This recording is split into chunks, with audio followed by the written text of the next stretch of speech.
الحمد لله نحمده ونستعينه ونستغفره ونعوذ بالله من شرور أنفسنا ومن سيئات أعمالنا من يهده الله فلا مضل له ومن يضلله فلا هادي له وأشهد أن لا إله إلا الله وحده لا شريك له وأشهد أن محمدًا عبده ورسوله يا أيها الذين آمنوا اتقوا الله حق تقاته ولا تموتن إلا وأنتم مسلمون يا أيها الناس اتقوا ربكم الذي خلقكم من نفس واحدة وخلق منها زوجها وبث منهما رجالا كثيرا ونساء واتقوا الله الذي تساءلون به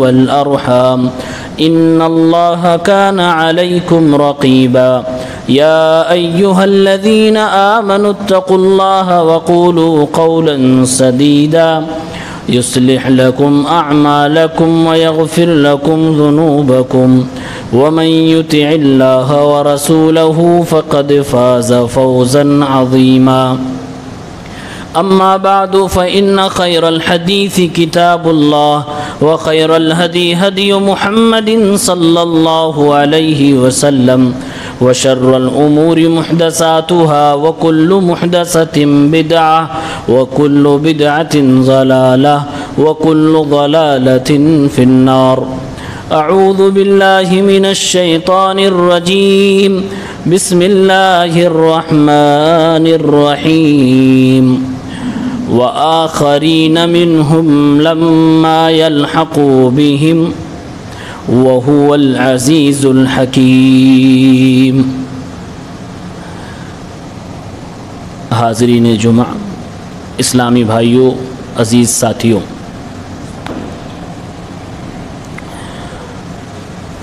ماہ اگست کی 15 تاریخ ہے آج۔ اسے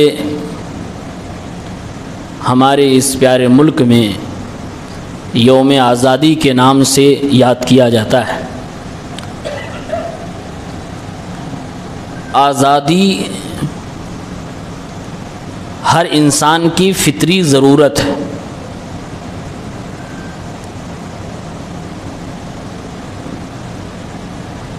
اسی ضرورت کو حاصل کرنے کے لیے مجاہدین آزادی نے آزادی کی جنگ لڑی تھی، لیکن ہر مسلمان اللہ تعالیٰ کا غلام ہوتا ہے۔ اگر آزادی کا یہ مطلب کوئی انسان سمجھ لے کہ میں اللہ کی غلامی سے بھی آزاد ہو گیا، تو در حقیقت ایسا انسان غلام بن جاتا ہے اور وہ نفس اور شیطان کا غلام بنتا ہے۔ ایک صحابی ہیں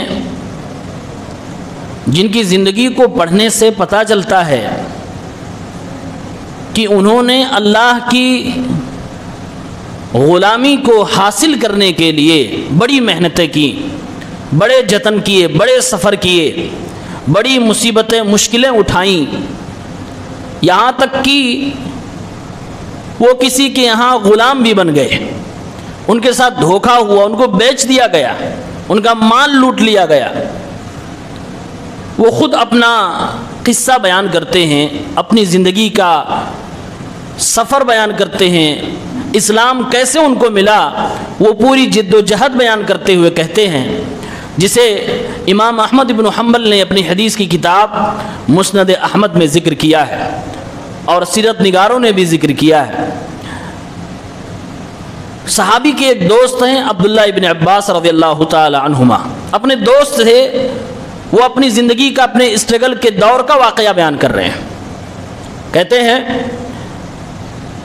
کہ میں بلاد فارس کا ایک ناگرک تھا اور میرے گھر کا اسٹیٹس یہ تھا کہ میرے باپ بہت بڑے زمیندار تھے، قوم کے بہت بڑے سردار تھے،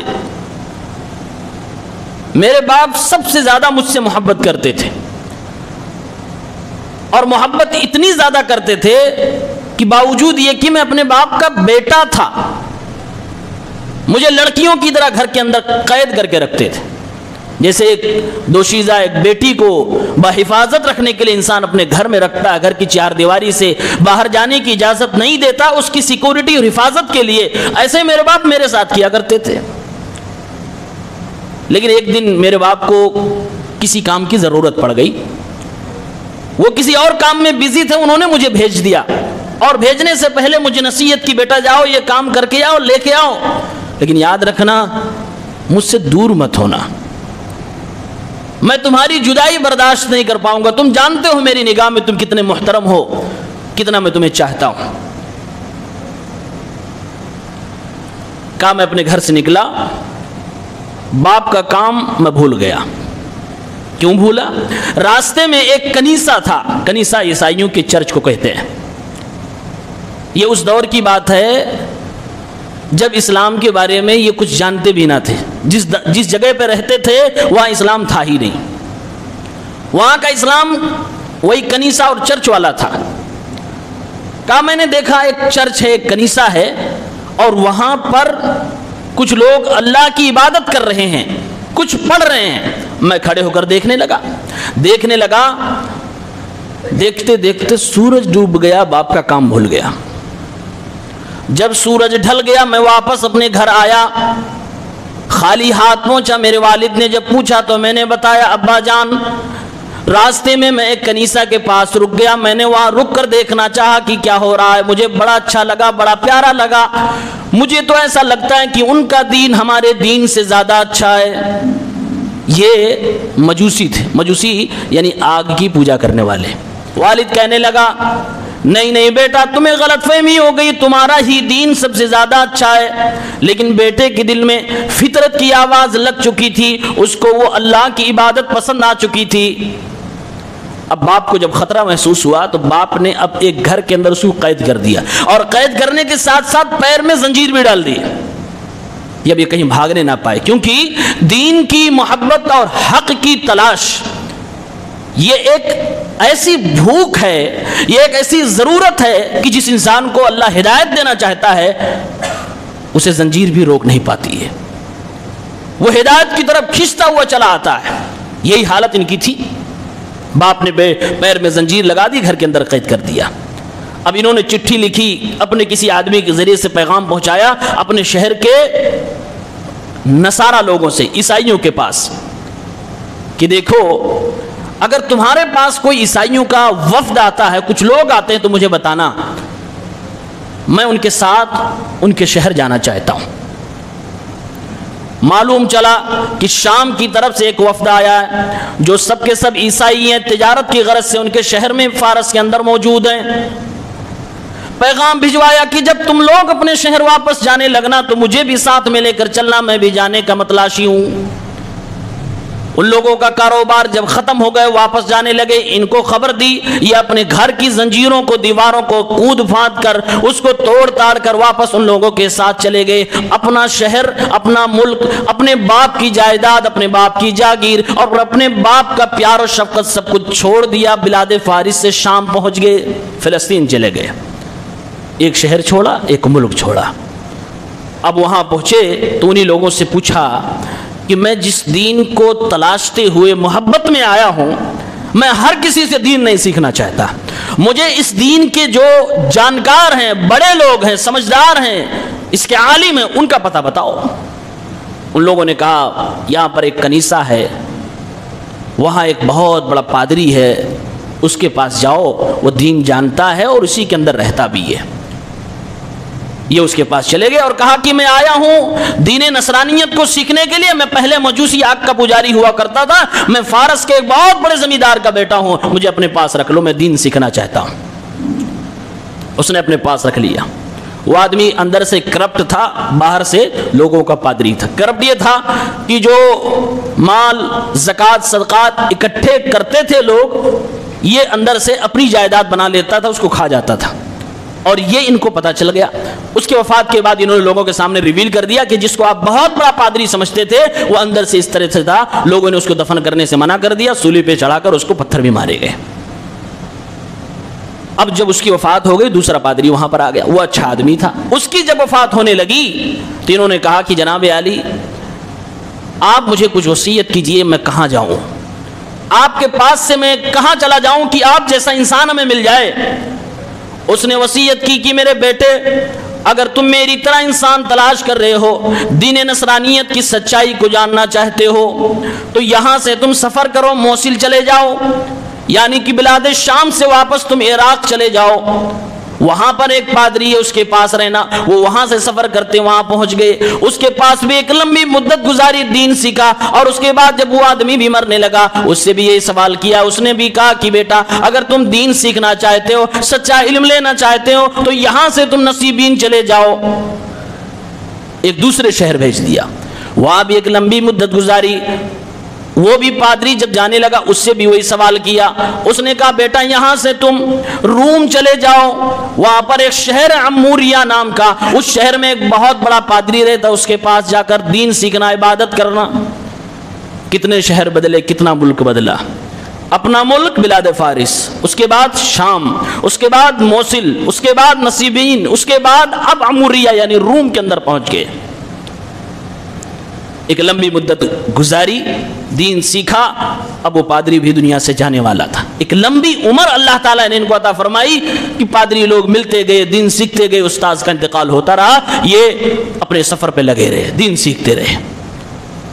آخری عمر کے پڑاؤ میں جب پادری تھا تو پوچھا کہ میں اپنے گھر سے نکلا تو یہ حالت تھی، آگ کی پوجا کرتا تھا، میں آپ کے دین کو دیکھا، پسند کیا، اچھا لگا، میں یہاں گیا، وہاں پھر وہاں سے یہاں آیا، ہوتے ہوتے آپ کے پاس آیا ہوں، پھر میں آپ سے سوال کرنا چاہتا ہوں کہ اب میں کہاں جاؤں، کس کے پاس جاؤں، مجھے آپ جیسا استاذ چاہیے۔ تو اس پادری نے کہا مجھے نہیں لگتا کہ اس دھرتی پر اب دین نصرانیت کے اچھے لوگ موجود ہیں، کوئی سچا اور اچھا پادری موجود ہے، مجھے نہیں لگتا۔ اور بیٹے یہ جو زمانہ ہے، یہ جو دور چل رہا ہے، یہ جو سن چل رہا ہے، یہ وہ دور ہے جس میں کسی نبی کے آنے کی بشارت ہے۔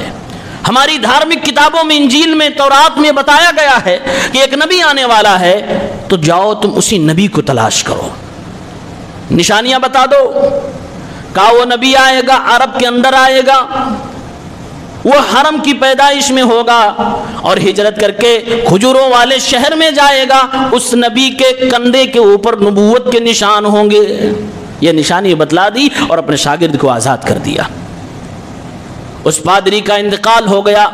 یہ بتلاتے ہیں کہ جب میں اس پادری کے پاس تھا تو میرے پاس کچھ مال بھی اکٹھا ہو گیا تھا، بہت ساری گائیں ہمارے پاس، ہماری جائیداد میں آ گئی تھی، کچھ مال بھی تھا۔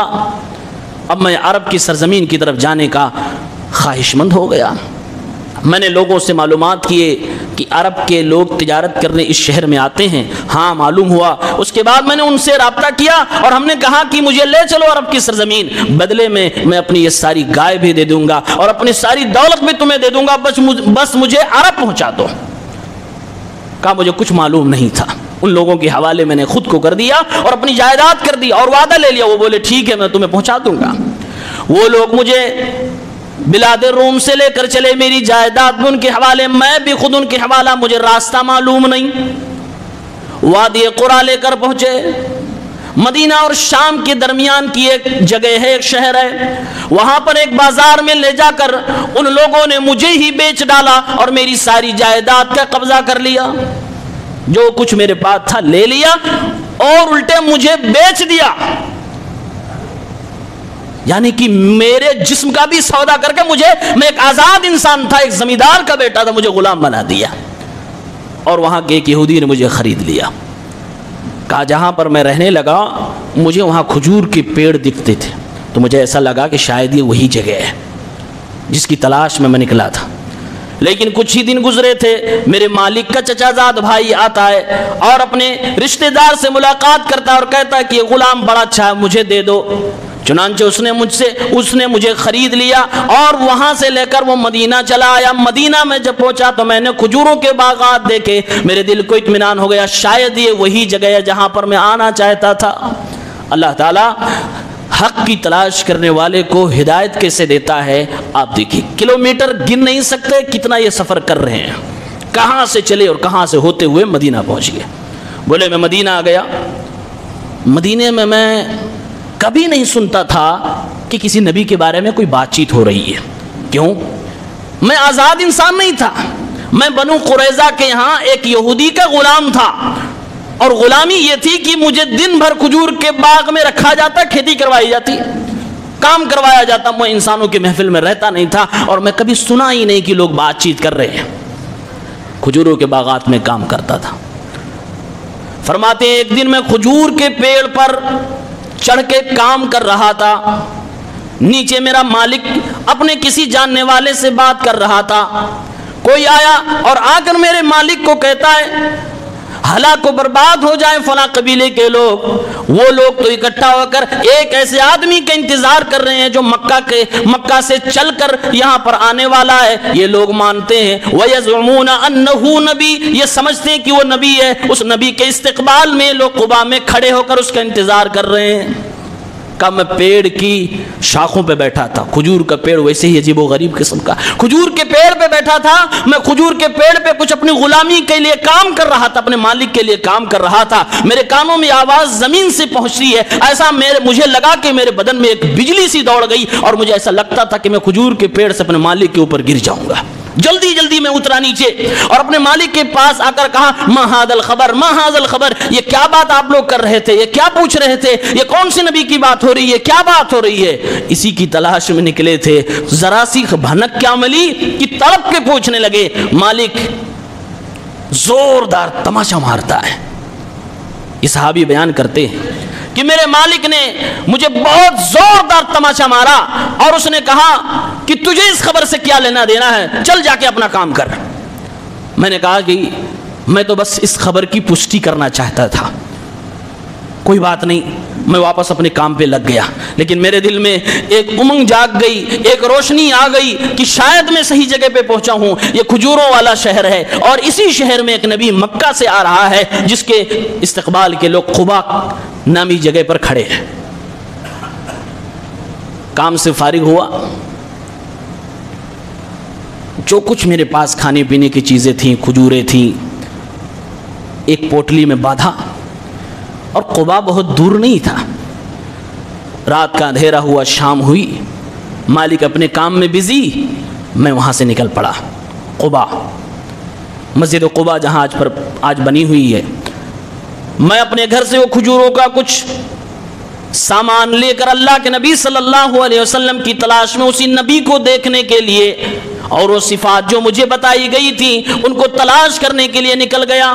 قباء پہنچتا ہوں تو میں دیکھتا ہوں کہ ایک انسان ہے, اللہ کے نبی کے بارے میں بتا رہے, ایک انسان ہے, اس کے دائیں بائیں لوگ اس کے ماننے والے گھیرے ہوئے ہیں. میں قریب جاتا اور میں کہتا ہوں جناب علی, آپ دور سے ہمارے شہر میں سفر کر کے آئے ہیں, مجھے لگتا ہے کہ آپ کو بھوک لگی ہوگی, مجھے لگتا ہے کہ آپ کے دوستوں کو بھوک لگی ہوگی, لیجئے یہ صدقے کا مال آپ کو دے رہا ہوں, یہ صدقے کی کھجوریں, آپ اس کو کھا لیجئے.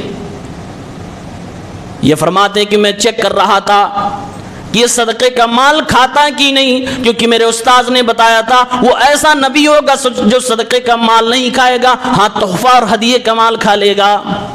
صدقے کا مال دیا. فرماتے میں دینے کے بعد انتظار کرنے لگا. آپ نے کھجوروں کو اپنے دوستوں کے, اپنے صحابہ کے ہاتھ میں دینا شروع کر دیا اور فرمایا کلو, تم سب کے سب لوگ کھا لو. اور ہمارے نبی نے ایک بھی کھجور نہ کھائی, ایک بھی چیز اس کا نوالا اپنے منہ میں نہ ڈالا. میں نے اپنے دل میں کہا ہذہ واحدہ, یہ لو ایک نشانی تو پکی ہو گئی. واپس چلا گیا, واپس اپنے مالک کے پاس. ابھی ریسرچ چل رہی ہے. کا پھر سے جا کے کچھ جمع کیا, اکٹھی ہو گئی. اب اللہ کے نبی قباء چھوڑ کے مدینے کی طرف روانہ ہو گئے جہاں آج مسجد نبوی ہے.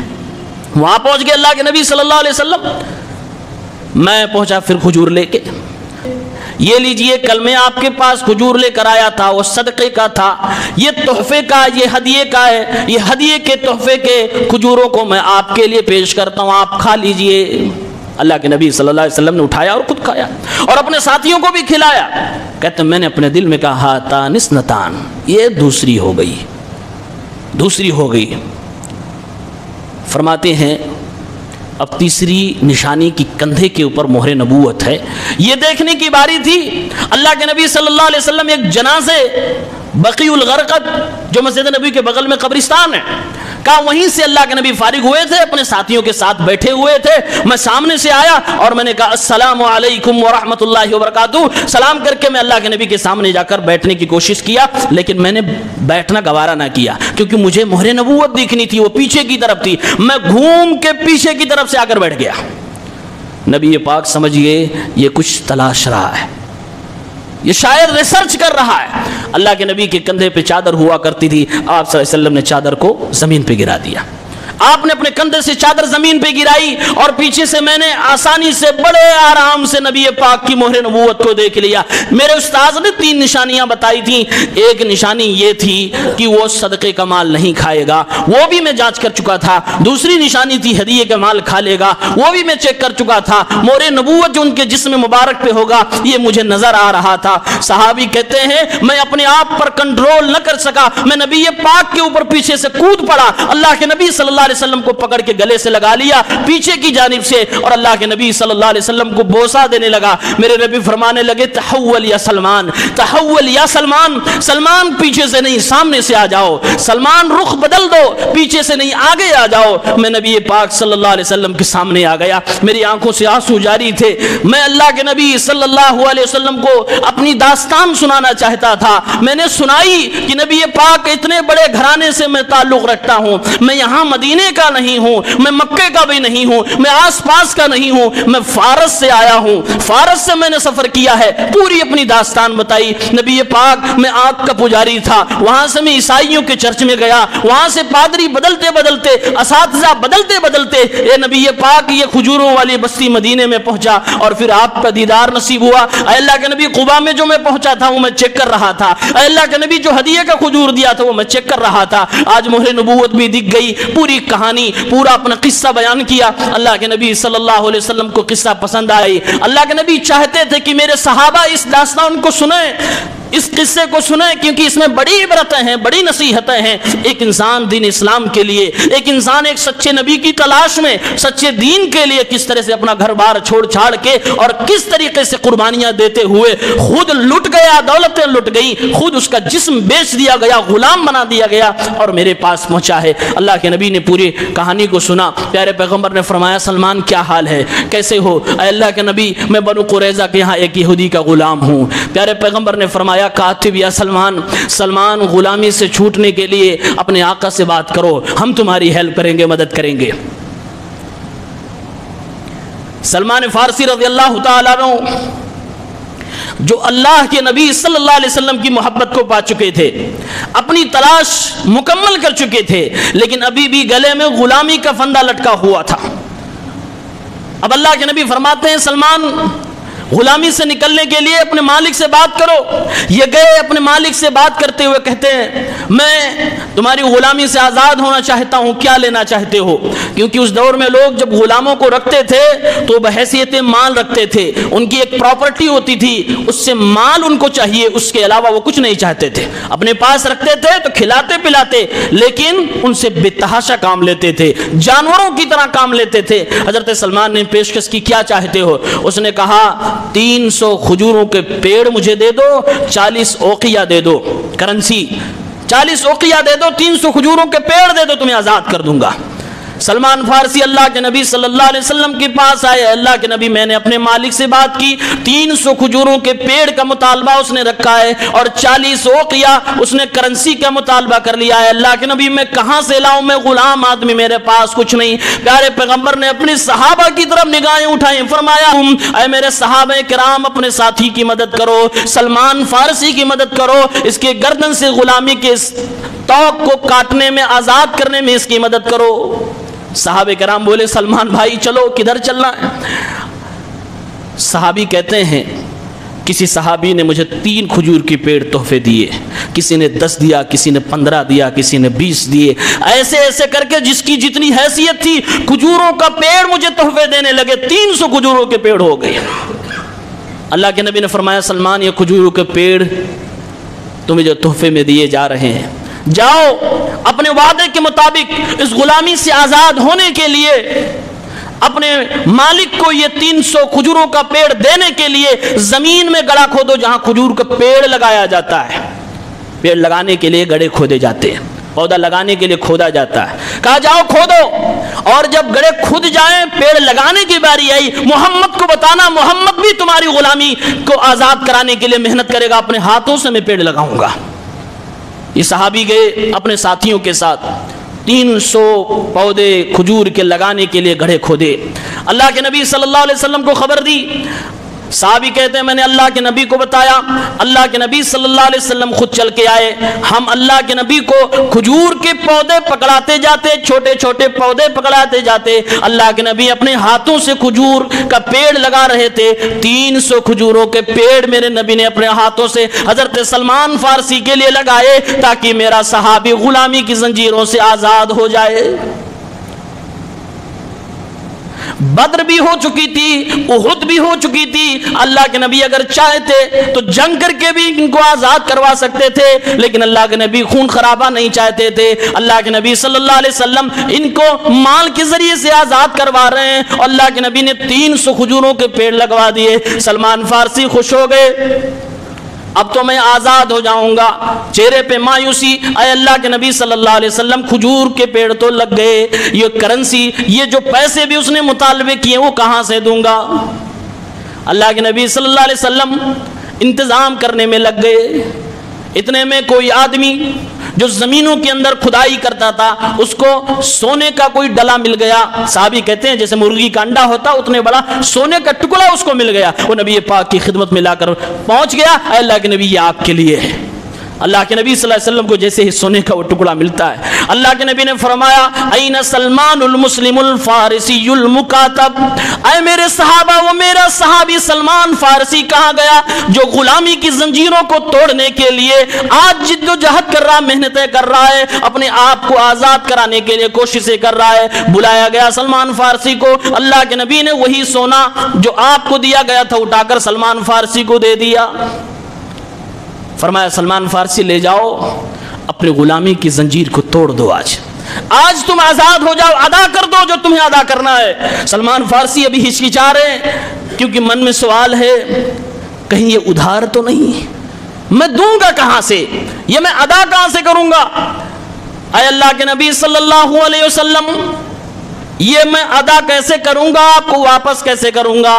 اللہ کے نبی فرماتے اے سلمان لے جاؤ، اپنی غلامی کی زنجیر کو توڑو، اس کو ادا کر کے خود کو آزاد کر دو۔ فَإِنَّ اللَّهَ سَيُوَدِّي عَنْكَ، اللہ رب العالمین تمہاری طرف سے ضرور یہ قرضہ اتار دے گا، تمہیں دینے کی ضرورت نہیں ہے۔ یعنی اللہ کے نبی فرما رہے ہیں یہ میں اپنی طرف سے تمہیں دے رہا ہوں، لے جاؤ، اس کو واپس کرنے کی بھی ضرورت نہیں ہے۔ سلمان فارسی دوڑے دوڑے گئے اور اپنے مالک یہودی کو جو طے ہوا تھا وہ دینے کے بعد آزاد ہو گئے۔ اللہ کے نبی کے پاس ہمیشہ کے لیے آ گئے، کہتے ہیں میدان بدر میں میں اسی لیے نہیں جا پایا کیونکہ میں کسی کا غلام تھا، مدینہ میں ہوتے ہوئے نبی کا ساتھ نہیں دے پایا جبکہ نبی کا چاہنے والا تھا، احد بھی ہو گئی، میرے نبی کے دانت بھی شہید کر دیے گئے، سلمان فارسی کو جانے کا موقع اس لیے نہیں ملا کیونکہ میں کسی کا غلام تھا، اب میں آزاد ہو گیا، اب میں پوری زندگی نبی پاک کے ساتھ میں لگاؤں گا، نبی کی محبت میں لگاؤں گا، نبی کی نصرت و مدد میں لگاؤں گا۔